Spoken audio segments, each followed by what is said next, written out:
dhibbeentaa 273 qabeenya horateen dhibbeentaa 207 baay'ina dameewwanii dhibbeentaa 80 galii waggaa isaa dinqisiisaa cululuqaa galmeesseen dhibbeentaa 1,442 bara bajataa darbe milkaa'ina guutuudhaan goolabee jira. Hanga faayinaansii maamilaatiinis maamiltootaaf kennameenis wal qabatee baankiin Hijiraa akka baankilee biroo hawaasa isaarraa mallaqa sassaabee ol kaahee kan bira taa'ee miti. Hawaasa isaarraa mallaqa sassaabe san deebisee hawaasni isaa hojiitti akka seenuu fi ofiis ittiin jijjiiramee biyya isaa akka ittiin jijjiiru carraa uumaa baankii turedha. Kanaanis dhibbeentaa 937 faayinaansi gochuudhaan dhibbeentaa kana hunda hojiirra oolchuu danda'ee jira. Kunis seenaa biyya kanaa keessatti ashaaraa addaa baankii uumee darbe jennee fudhachuu ni dandeenya. Walumaa galatti baankiin Hijiraa milkaa'ina garaagaraa hedduu kana galmeessuu kan danda'e akka waliigalaatti industirii baankii keessatti yeroo dorgommiin ol aanaan itti itite fi akka biyyaatti damee diinagdee keessatti dhiibbaan gurguddaan yeroo itti calanqisaa turan keessatti yoo ta'u bu'aa dhufe kana dachaa isa taasisa jechuudha. Milkaa'ina kanaaf shoora guddaa kan taphatan kabajamtoota maamiltoota keenya abbootii aksiyoonaa miseensota boordii duraa qaroowwan baankii kanaa warri ta'e gorsitoota shari'aa baankichaa boordiin haaroon bifa adda ta'een bifa haaraan qindaa'e hooggantoota baankii sadarkaan jiran hojjettoota kennaa fi promootaroonni baankichaa warri tarsiimoo gaafa duraarraa lafa kaa'an gochi kun gocha wal aanaa fi tarsiimoo keessanii deeggarsa uummata bal'aatiin deeggarsa mootummaa jijjiiramaatiin kan dhufe waan ta'eef qaama hundumaa galata onnee irraa qabu dabarsuufiin barbaadaa galatooma. Akkuma gaaffiin ka'etti baankiin Hijiraa hawaasa humni isaa qallataa yookaan harki isaa qallataa ta'eef gadi jiru gargaaruu irratti hammam qophaa'ee hojjetaa jira kan jedhu yaadni ka'e. Akkasumas immoo gaaffiin lammaffaa ka'ee argamu kun baankiin Hijiraa baankii biyyoolessaatiin wal qabate yeroo darbee pirezidaantiin dhimma islaamummaa Itoophiyaa Sheekh Haji Ibrahim ibsa isaan kennanii wal qabatee baankiileen islaamaa yookaan bilisaa dhalarraa bilisaa hojii tokko hojjechuu irratti dhowwaman yeroo wanni jedhu ka'eera. Wanni kun maalii kan jedhu ka'eera. Dhugumaa biyya keenya keessatti daayirektiivii yookaan labsiin baankii islaamaa dhaabuudhaaf yookaan akka hojjetan eeyyamamuu keessatti bahan yoo ilaalle wanni tokko kallattii kana wanni mul'isu wayii jira. Haa ta'u malee maqaadhaan muraabahaa, mushaarakaa, mudaarabaa jedhamanii hundinuu hawaamamanu malee qabatamaadhaan muraabahaadhaan ala warra jiran hojjechuu irratti wanni rakkisan waan jiru kan ta'eef Sheekh Hajiinis dubbatanii asirratti sila Ustaaz Abubakar akeekkachiisuudhaaf ayyaale kana. Wanni kun maalii gaafa dura eeyyamamu Hijiraa raafatu hin ta'in akkuma biyyaatti jechuudha. Seerri baankii biyyoolessaa baasee hojiirra jiran hundumtuu kan alaan yookaan ribaadhaan wal qabateen ala kan jiru hundinuu seerri baankii kaaniif bahee baankii islaamaa yookaan ribaarraa bilisa ta'e laallataa wanni jedhu wayii jira. Kana jechuun alkallattiidhaan wanni tokko akka hin hojjenne wanna rakkisuun jira. Fakkeenyaaf bara 2017 irratti kan bahe daayirektiiviin tokko baankiin kamuu qabeenya qaburraa dhibbeentaa 5 ol waan baankiidhaan waliin qabanne irratti invest gochuu hin danda'u kan jedhu jiru. Kana jechuun maalli mushaarakaa yoo fudhanne baankiin tokko warra real estate hojjetu yookaan biizinasa wayii dalagu waliin seenee waliin biizinasa dalagaa jechuudha baankiin Islaamaa. Asirratti parsantii 5 ol hojjechuun innumtuu kan eeyyamame yoo directly insurance qofaaf ta'e maqaadhaan mushaarakaa hajalamu malee mushaarakaa hojjechuudhaaf keeyyanni kun waan dhowwuuf kun ka'uu qaba yaadni jedhu mul'ateera. Kanarraa kan ka'e torban lamaan dura baankiin biyyoolessaa baankii Itoophiyaa keessa jiran hundaafuu xalayaa barreesseera. Xalayaan sun biyya kana keessatti baankii Islaamaa yookaan seera shari'aatiin kan deemu eeyyamuu irratti hojii hojjetame akkuma jiru bal'inaan kaasee dhumarratti dhowwameera wanni jedhame kun dogoggora yookaan sobaa kan jedhu kaasaniiru. Kana barreessuun waan tokko ta'ee ammas garuu wanni hafu jira. Ifaan ifatti keeyyanni baankiin hijraaf hijiraa kan fakkaatan akka shari'aan eeyyamu hojii hunda hojjechuudhaaf keeyyanni jara rakkisu kun yookiin jara hin laallatu jedhamee kallattiidhaan yookaan immoo jaraa fi miti yookaan jijjiirameera kan jedhuun yoo hin dhufne dhibbaan dhibbatti hojii hojjechuu irratti rakkisaa.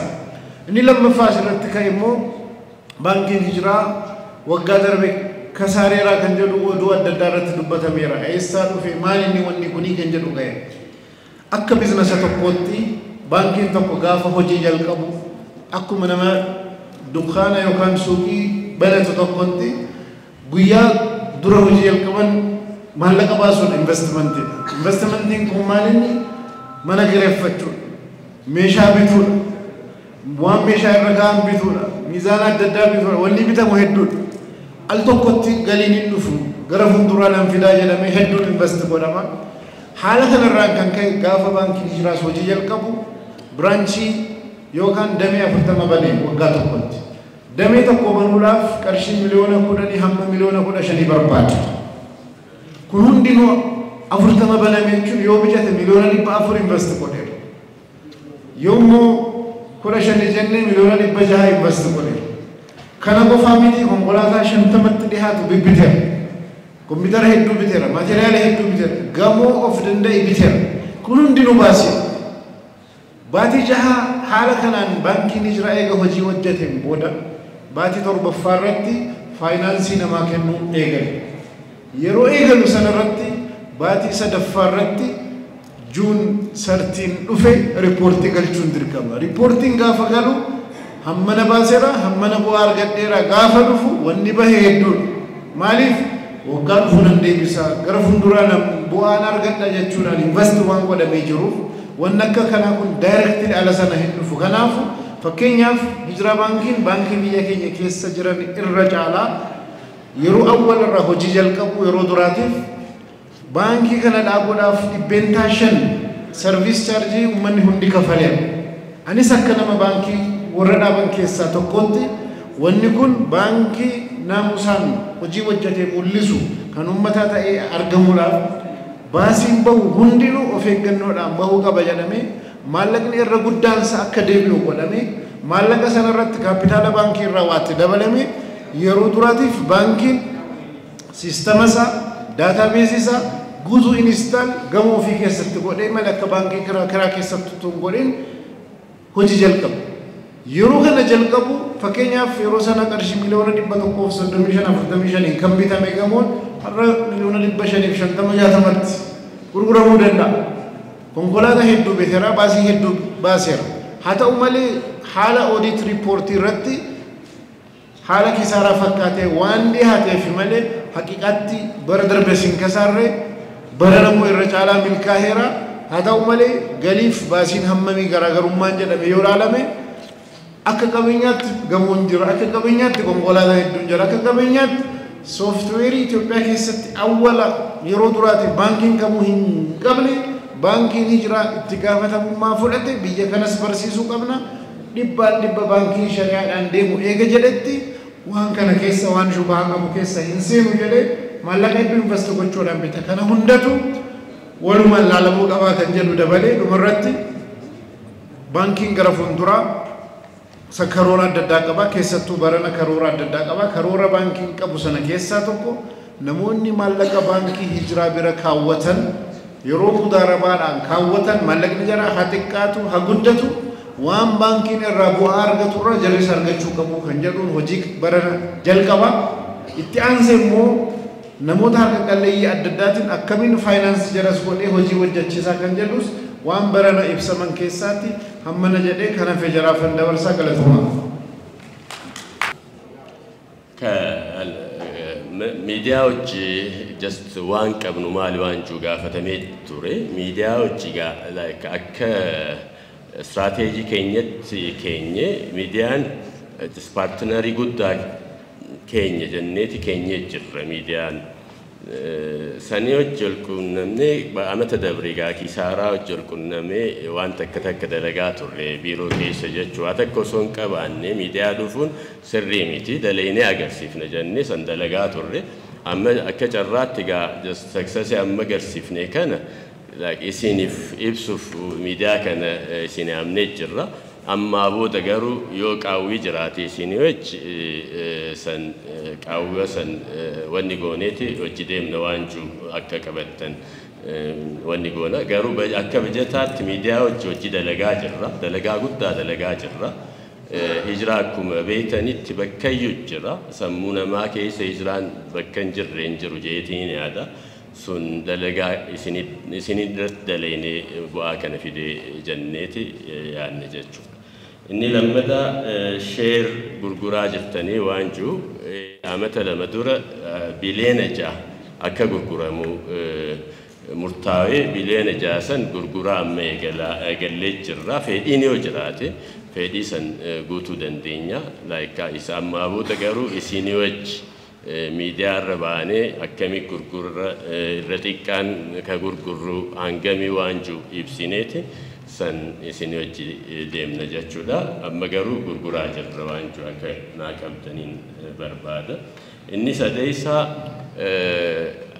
harka qalleeyyiin hijiraa maal godhaa jirru waan jiru gaafatamee turre hijiraa faawundeeshin jenneeti faawundeeshinii takka dhaabnee jirra faawundeeshiniin sun maali akka hijiraatti zakkaa baasa zakkaan sun akkamii kennama waan jiru faawundeeshinii kana keessatti nayneeti faawundeeshinii kanaan wanni goona jechuudha alla tokko namni kennu ni jira jechuudha uumaan nama kennaa ni jira even zakkaa nama baasu yoo jiraate zakkaa san nuti sassaabneeti harka qalleeyyiin akka gayu godhuu jennee karoorfannee kanaan itti dalagaa jirra jechuudha. Inni lammataa amalii qaalee adda addaa karaa shari'aan kennine kana gulaaltan akka maanejmentiitti even dhibba keessa kuma dhibbaa fi kuma dhibba lama ilaa kuma dhibba sagal keessa amma maayikiroofaayinaansii malee warri baankileen gurguddaa kannaan jiran akka portifooliyootti nuti kana laalaa deemaa jirra jechuudha. Maaliif hijraan hogguu hundaa'u daayivarsiitii isaa yookaan bal'ina isaa hammata isaa akka hammatu ta'eetii hundaa'e sangalmaan ga'uun laalaa kana dalagaa itti deemaa jirra jechuudha. መጨረሻ ያው ሴራኑ አንድ ወር ከመንጅሩ ዋንጁ ኡስታዝ አህመዲን ከጀሎ ቲፕስ ይጅራ كانوا وانجرو قالتهم اي بقولينو جمنه عبد السلام كمال عبد العزيز جامع عندي فمره كاسه اجرا بانك اجرا كسه ترمانا ماركتينج سيلز دايركتوري تره بود ميسنس بورديتي امنتنا امو ولي قبا بوردي بانك اجراتي بانكين كن ياو سينا بانكيلي بيكنا كيستي ciminni amma inni agarsiise milkaa'inni inni fide adda waan jedhuudha akkuma isinis hubattan akkuma waltajjiirra ibsamaa ture ciminni kun kan dhufe tokkoffaa bu'uura hawaasaa bal'aa qabaachuu isaarraayi tarsiimoo falaasama jalqaba irratti yaadrimee irratti lafa keenya irra dhaabbanne ummanni keenya kallattii hundaanu sabaaf sablammiin sirriitti akka irratti hirmaatu sirriitti hojjennee jirra lammaffaa immoo ummanni keenya ummanni Oromoodha bal'inaan baankii kana keessatti abbaa akka itti ta'u hojii bal'aa irratti hojjennee turre namoota ciccimoo hawaasa kana bakka bu'anis of keessaa qabna gurgurtaa sheerii san keessatti hojii saniin parsantaa 50 ol kan ta'u hawaasa keenya kanatu irratti hirmaate. Kanaaf haaluma kanaan hawaasni hundi kallattii afraniinuu hirmaannaa akka godhu hojii bal'aa hojjetame kuni cimina kanaaf isa tokkodha. Lammaffaa baankii amantaadhaaf jedhamee yookaan kiyya qofa jedhamee namni akka itti dhufu osoo hin tahin ekseleensii irratti hundaa'ee tajaajila uummata bal'aadhaaf haala gaariidhaan kennuu kan danda'u akka baankii jalqabaatti osoo hin tahin akka baankii bara hedduu lafa buleetti tajaajila kennuun kennas dabalataan humna nuu ta'ee jira jennee yaadna. Sadaffaan gama digitaayizeeshiniitiin xiyyeeffannoo addaa itti kenninee hojjechaa turre. Digitaayizeeshiniidhaan akkuma jedhamu amanuudhaaf kan namatti ulfaatu baankilee biyya tanaa keessaa lammaffaa or tokkoffaa sadarkaa jedhamurra wanti isa geessisu hundi kan harkaa qabnutu jira jechuudha. Kanniinii fi piroodaaktii haaraa itti fayyadamuudhaan carraa ammoo akka biyyaatti liquiditiidhaan wal qabatee uumame san nuti akka opportunitiitti fayyadamuudhaan mallaqa waan harkaa qabnuuf hawaasa bal'aa waan harkaa qabnuuf humna haaraa waan taaneef wanta kana hojjenneeti milkaa'ina kana fiduu dandeenye waan jedhu qaba. Baankiin Hijiraagaa akkuma beekamu abbootii aksiyoonaa gara 12,000 fi sanaa olii of keessaa qaba. Kana keessaa gara 8,000 ol kan ta'u hawaasa harka qalleeyyii fi giddu galarra warra jiran dargaggootas dubartootas dabalatee jechuudha. Baankiin kun kan isaati jechuu jalqabumaa. Lammaffaa baankileen islaamaa kuni baankileen dhalarraa bilisaa kuni bu'uurri isaanii poverty reduction irratti hojjechuudha. Kanaan immoo milkaa'aadha. Hojii dhabummaa balleessuudha. Dhimmi kun dargaggoo wajjin hangam akka walitti nu fidu hangam akka waliin hojjechuu irratti nu dirqamsiisu sirriitti beekna jechuudha. Kanarra dhaabbannee karoora tarsiimoo keenyaa irrattis kan baraa irrattis sirriitti xiyyeeffannoodhaan keenyee jirra. Dhiheenya kana dargaggoota fakkeenyaaf kollateraalaan ala liqii kennamu gurmiidhaan liqii kennamu ammas ammoo hawaasa bal'aa bira ga'uudhaaf bakka dadhabnetti maayikiroofaayinaansiileen dhalarraa bilisaa gara hojiitti seenaa jiran kan ammas fuula duras dhufaa jiranis jiru. Isaan san wajjin taanee dargaggoota keenya dubartoota keenya haawwan keenya namoota sochii garaagaraa qaban sirriitti adrees gochuudhaaf irratti karoorfannee hojjechaa jirra jechuu barbaada. Ulfaadhaa galatooma. Gaafii bareedaa kaaftee hijiraan nuti gama hijiraa gudufnu mindaa waan nu kafalameef miti dalagaa jirru namu dalayduun hijiraa keessa jirru ergaa qaba. Ergaa san guyyaa fi galgala dalagaati carraa kana milkooyne jenneeti yaannanna. Ogguu laaltu abjuu si fakkaata garuu yoo dalagame carraan kun akka dhufu agarsiifnee jirra jennee yaanna. Amata dabree hin jiru akkuma arkiteetti wahayyuu dhibbantaan ogguu arkitu 200 300% guddatee jira baankiin kuninna. Yani kuni laffaati guddaa fi maammiltoota keenya hijiraa fi ilaalcha qaban kanatti wal hiineeti waan finne jechuun danda'e. Kan reefuu ibseetti hijiraan ka ummataati. Ummatarraa hundaa'e ummata keessa seenee dalagaa jira jechuudha. Sana amma inni godhuuf akkaan reefutti waltajjii irratti ibsee hijiraa faawundeeshin jennee san dhaabnee jirra. Sun faayidaan isaa maali? Namni harka qalleeyyii gargaarsa argatee zakkaan haa ta'u namni keenya kennaadha. Rabbi sodaata. Zakkaa saamatatti waan baasu hijira baasee waan kana walitti qabne nama gargaaru waan takka jenneeti itti deemaa jirra. Baankiin hogguu tarfee harkatee fi qabeenya isaa guddise zakkaa parsantaa 2.5 baasa kana hin facaasu bakkuma faawundeeshinii kanatti naqee faawundeeshinii kun waan adda addaa akka dalagu itti dalagaa jirra. Hijira amma jalqabaaf wanni gaariidha. Social corporate responsibility qaba jenneetti dalagaa jirra. San irratti waan hedduu galmeessina jenneeti yaanna fuuldura akkuma lakkoofsa reefu harkite kanatti kanaanis yoo amata dhufuu fi amata fuuldura kana milkii bareedaan ol harkina jechuudha. Dargaggoota hammatee dalagaa uumuu irratti rakkoon biyya teenyaa rakkoo bal'oodha. Rakkoo bal'oo san maybe fallaanaan xiqqashoo yoo inni goone jenneeti san irratti hirmaachaa deemaa jirra jechuudha. Galatoomiyatis.